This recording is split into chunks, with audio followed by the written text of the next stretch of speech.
बच्चों नमस्कार। बच्चों हम लोग कक्षा 10वीं गणित में महत्वपूर्ण प्रश्नों की श्रृंखला देख रहे हैं और इस श्रृंखला के अंतर्गत हम लोग पढ़ रहे हैं 2 और 3 अंकों वाले महत्वपूर्ण प्रश्नों को, जिसमें हमने पूर्व की क्लास तक लगभग 15 प्रश्नों को हल कर लिया है। बच्चों आज हम पढ़ेंगे प्रश्न क्रमांक 16वां और इस भाग का पहला प्रश्न है। तो चलिए देखते हैं बच्चों प्रश्न क्रमांक 16वां। 9x वर्ग ऋण 3x ऋण 2 बराबर 0 वर्ग समीकरण के मूल ज्ञात कीजिए। क्या ज्ञात करना है हमको? मूल ज्ञात करना है। अब यहाँ पर मूल ज्ञात करने के लिए हमको इसको मध्यपद को तोड़ना होगा। मध्यपद को कैसे तोड़ेंगे? पहले प्रश्न को हम लिख लेते हैं। 9x वर्ग ऋण 3x ऋण 2 बराबर 0। मध्यपद को तोड़ना है। 9 दूनी 18, 18 को ऐसा तोड़ें कि बीच में 3 आना चाहिए। तो 9x वर्ग ऋण 6x धन 3x, 6 दिया 18 और 6 में 3 घटा देने से हमको प्राप्त हो जाएगा ऋण 3x ऋण 2 बराबर 0।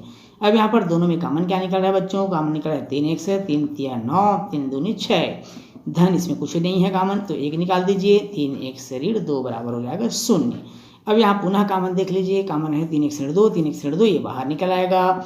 अब उसके बाद बच गया 3x धन 1 बराबर 0। अब यहाँ पर देखिए बच्चों, यदि 3x ऋण 2 बराबर हम 0 मानते हैं तो 3x बराबर हो जाएगा धन 2 और x बराबर हो जाएगा 2/3। इसी प्रकार 3x धन 1 बराबर अगर हम 0 मानते हैं तो 3x बराबर हो जाएगा ऋण 1 और x बराबर हो जाएगा ऋण 1/3। क्या होगा? ऋण 1/3। इस तरह हमको 2 मूल मिले और वो 2 मूल कौन कौन से हैं? अतः मूल यहाँ पर आपको लिखना होगा।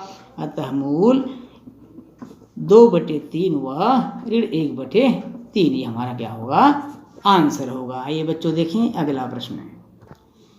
3x वर्ग धन 7x धन 1 बराबर 0 के मूलों का योगफल एवं गुणनफल ज्ञात कीजिए। तो सबसे पहले हम प्रश्न को लिख लेते हैं। प्रश्न है 3x वर्ग धन 7x धन 1 बराबर 0। अब यहाँ पर a बराबर 3 है, b बराबर 7 है और c बराबर 1 है। मूलों का योगफल, मूलों का योगफल का सूत्र होता है -b/a। क्या होता है? -b/a, अर्थात b का मान यहाँ पर 7 दिया हुआ है तो ये हो जाएगा ऋण 7/1 अर्थात 3। पहला आंसर प्राप्त हो गया। फिर हमको निकालना है मूलों का गुणनफल। और मूलों का गुणनफल का सूत्र क्या होता है? मूलों का गुणनफल होता है c/a और c यहाँ पर दिया हुआ है, कितना दिया हुआ है? 1/3। ये हो गया गुणनफल। अगला प्रश्न है 1/2 और ऋण 1/2 का समांतर माध्य ज्ञात कीजिए। यहाँ पर हम इसको a मान लेते हैं, a बराबर 1/2 और b बराबर मान लेते हैं ऋण 1/2 को। समांतर माध्य का सूत्र होता है बच्चों, समांतर माध्य बराबर होता है a + b/2। अब यहाँ पर a का मान कितना है? 1/2 है और b का मान है ऋण 1/2, फिर 1/2 हो जाएगा। अब 1/2 धन ऋण का गुणा ऋण होता है। 1/2 आधा में आधा घटा दीजिए अर्थात 1/2 में 1/2 घटाने से हमको मिलेगा 0, 0/2 अर्थात इसका आंसर आ जाएगा 0, क्योंकि 0 को 2 से भाग करने पर हमको 0 ही प्राप्त होगा। अगला प्रश्न है कर्ण 2 धन 1 और कर्ण 2 ऋण 1 का समांतर माध्य ज्ञात कीजिए। सबसे पहले हम देखेंगे, इसको हम a मान लेते हैं। यहाँ पर a बराबर कर्ण 2 धन 1 और b बराबर हम मान लेते हैं कर्ण 2 ऋण 1 को। समांतर माध्य का सूत्र जैसा कि इससे पहले वाले प्रश्न में आपको बताया गया, समांतर माध्य बराबर होता है a + b/2। a का मान क्या है यहाँ पर? कर्ण 2 धन 1 और b का मान है कर्ण 2 ऋण 1 पूरे के बटे 2। यहाँ पर देखिए 1 कट रहा है, काट दीजिए। कर्ण 2 हो जाएगा 2 कर्ण 2/2। अब यहाँ पर 2 फिर कट गया, हमको प्राप्त हो गया कर्ण 2, जो इस प्रश्न का क्या होगा? आंसर होगा। अगला प्रश्न है समांतर श्रेणी 4, 7, 10, 13 का 10वां पद ज्ञात कीजिए। यहाँ पर हमको श्रेणी दिया हुआ है और श्रेणी क्या है? 4, 7, 10, 13 ... अब यहाँ हम देखेंगे श्रेणी में प्रथम पद a बराबर 4 दिया हुआ है बच्चों। d बराबर कैसे निकालेंगे? बाद वाले पद में पहले वाले पद को घटाते हैं। चाहे 7 में आप 4 घटा दीजिए, 10 में 7 घटा दीजिए या 13 में 10 घटा दीजिए। तो 7 में 4 घटा देने से हमको प्राप्त हो गया 3। ये d का मान निकल गया। अब यहाँ पर चूंकि 10वां पद बोल रहा है तो n का मान हो जाएगा यहाँ पर 10। तो nवां पद का सूत्र लगा देते हैं, चूंकि tn का फार्मूला होता है a + n - 1d। t10 अर्थात 10वां पद हमको मालूम करना है। a का मान कितना है बच्चों? यहाँ पर a का मान है 4 धन n का मान 10 ऋण 1 और d का मान 3 आपने मालूम किया है, तो ये 4 हो जाएगा। 4 धन 10 में 1 घटा दीजिए, 9 में 3 का गुणा कर दीजिए, 9 तिया हो जाएगा 27। 10 में घटाने से 9, 9 तिया 27, 27 और 4 जोड़ दीजिए, 27 और 4 31 हो जाएगा। अतः हमारा प्रश्न का आंसर आता है 10वां पद 31 होगा। ये इसका उत्तर हो जाएगा। अगला प्रश्न है श्रेणी 9 धन 12 धन 15 धन 18 धन डाट डाट के 16 पदों तक योगफल ज्ञात कीजिए।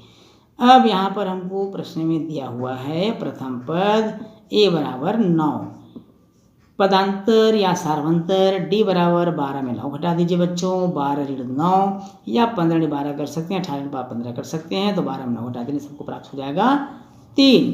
पदों की संख्या n बराबर दिया हुआ है 16 पदों तक अर्थात 16 दिया हुआ है, इसलिए n पदों का योगफल, इसलिए पदों का योगफल जिसको हम a से इंडिकेट करते हैं, a का फार्मूला होता है n/2 2a + n-1d, ये इसका फार्मूला होता है।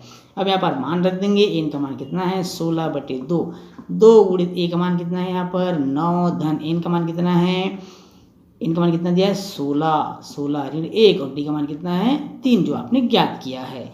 2 8 16 कट गया, 9 दूनी 18 होता है, धन 16 में घटाइए 15 और 15 का गुणा 3 से कर दीजिए, 15 दिया हो जाएगा 45, 8 गुणित 45 में 18 जोड़ दीजिए बच्चों, 45 में 18 जोड़ने से हमको मिल जाएगा 63।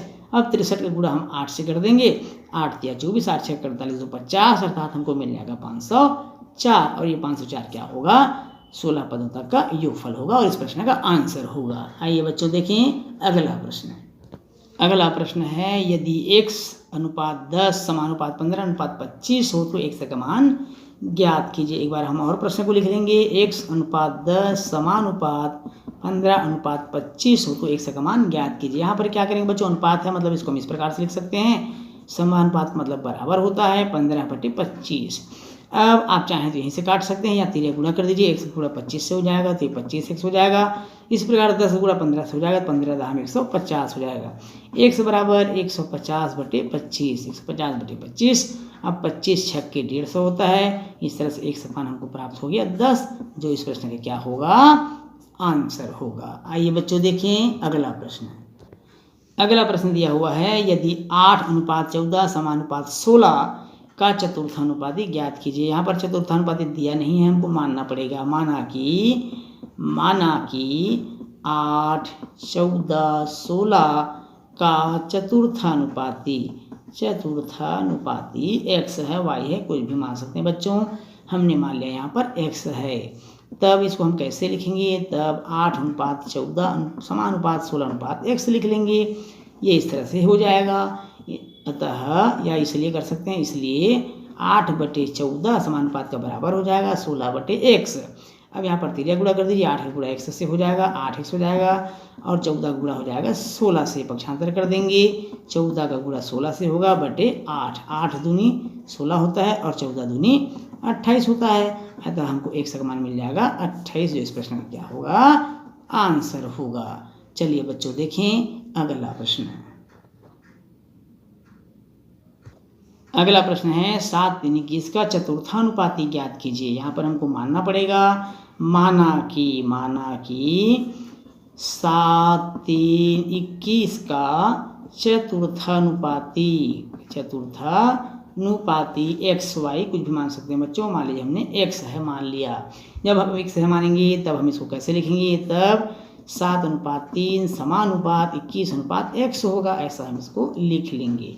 अब इसको हम लिखेंगे, इसलिए 7/3 समानुपात का बराबर होता है 21/x हो जाएगा, तिरिया गुणा कर देते हैं, 7 गुणा x से होगा तो 7x हो जाएगा, और 3 का गुणा हो जाएगा 21 से, x बराबर 3 गुणा 21/7, 7 या 21 और 3 या कितना होता है 9 होता है, और ये जो 9 हुआ है ये इस प्रश्न का क्या होगा बच्चों आंसर हो जाएगा, 3 या 9 इस प्रश्न का आंसर हो गया। प्रश्न है संख्याएं 10, 18, 22, 38 में क्या जोड़ा जाए कि संख्याएं समानुपाती हो जाए। तो सबसे पहले हम देखेंगे यहाँ पर बच्चों संख्याएं क्या क्या दिया है। इन संख्याओं में संख्याएं दिया 10, 18, 22, 38, इसमें माना कि x जोड़ा जाए। क्या जोड़ा जाए बच्चों, माना कि x जोड़ा जाए, और x जोड़ने से क्या हो जाएंगे समानुपाती हो जाएंगे, अर्थात इस 10 धन x अनुपात 18 धन x समानुपात 22 धन x अनुपात 38 धन x, इस प्रकार हम इसको लिख लेंगे। अब चूंकि आप जानते हैं कि अनुपात को हम इस प्रकार से लिख सकते हैं, 10 धन x बटे 18 धन x समानुपात का मतलब बराबर 22 धन x बटे हो जाएगा 38 धन x। अब हम यहाँ त्रिया गुणा कर देंगे, अर्थात 10 धन x का गुणा हो जाएगा बच्चों 38 धन x से। उसी प्रकार 18 धन x का गुणा हो जाएगा 22 धन x से। अब यहाँ पर गुणा कर दीजिए, 10 गुणा 38 से करेंगे तो 380 हो जाएगा। 380 10 गुणा x से करेंगे तो 10x हो जाएगा। 38 गुणा x से करेंगे 38x होगा। x का गुणा x से करेंगे x स्क्वायर हो जाएगा बराबर। इसी प्रकार 18 गुणा 22 से करेंगे बच्चों तो ये हो जाएगा 396। कितना हो जाएगा 396 धन 18 गुणा x से कर दीजिए 18x हो जाएगा। धन x गुणा 22 से करेंगे तो 22x हो जाएगा और x गुणा x से करेंगे तो x स्क्वायर हो जाएगा। अब दोनों पक्षों में x स्क्वायर समान है, काट दीजिए। अब 38x और 10x जुड़ जाएगा तो ये हो जाएगा 380 धन 38 और 10 होता है 48x। कितना होता है 48x बराबर 396। अब यहाँ पर हो जाएगा 18x और 22x जोड़ दीजिए, 18 और 22 होता है 18 22 कितना हो जाएगा बच्चों 40। 18 तो 20 40x हो जाएगा। पक्षांतर कर दीजिए, 48x ऋण 40x बराबर 396 ऋण 380। अब 396 में 380 घटा दीजिए, तब हमको क्या प्राप्त हो जाएगा 396 में 48 में 40 घटाएंगे, सबसे पहले तो हमको मिल जाएगा 8 मिल जाएगा और यहाँ पर मिल जाएगा 16। कितना मिल जाएगा 16। अब x बराबर 16 को 8 से भाग कर दीजिए, 8 दूनी 16। अब हमारा प्रश्न क्या था कि क्या जोड़ा जाए, अर्थात प्रत्येक में 2 जोड़ने से संख्याएं समानुपाती हो जाएंगी। ये हमारे प्रश्न का आंसर हो जाएगा। बच्चों इस प्रश्न के साथ ही आज का क्लास यहीं समाप्त होता है। वीडियो अच्छी लगे तो वीडियो को लाइक और शेयर करिएगा। चैनल में यदि आप नए हैं तो चैनल को सब्सक्राइब करना बिल्कुल नहीं भूलिएगा। बच्चों आपसे फिर मुलाकात होगी अगली क्लास में महत्वपूर्ण प्रश्नों के साथ। तब तक के लिए नमस्कार।